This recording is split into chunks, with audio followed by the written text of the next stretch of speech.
দোকানদার এখনই এসে পড়বে, তাড়াতাড়ি বের হ। হ্যাঁ ভাই, বের হ বের হ। নুবরা জাতিরা, তোরা আমার দোকানে চুরি করতে আসবি, ওইখানে দাঁড়িয়ে যা, তোদের সাজা হবে। যে যেরকম জিনিস চুরি করেছিস তোদেরকে সেইখানে শাস্তি দেওয়া হবে। কি রে, তুই কি চুরি করেছিস? এই যে ব্রাশ। ব্রাশ? তোকে আর কখনোই ব্রাশ করার সুযোগই আমি দিব না, দাঁড়া। আমার দাঁত গেল। কি রে অনিকের বাপ পাক্কা নুবরা, তুই কি চুরি করছিস? ঘড়ি। ঘড়ি? তোকে এখন থেকে আর ঘড়ি পরার কোনো সুযোগই দিব না, দাঁড়া। আমার হাত গেল। তুই কি চুরি করেছিস? না ভাই, তেমন কিছু না। কি চুরি করেছিস বল?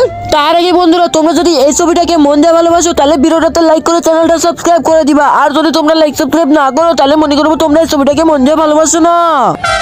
প্যাম্পার প্যাম্পার, তাহলে তোর আমি পাশা কেটে ফেল দেবো।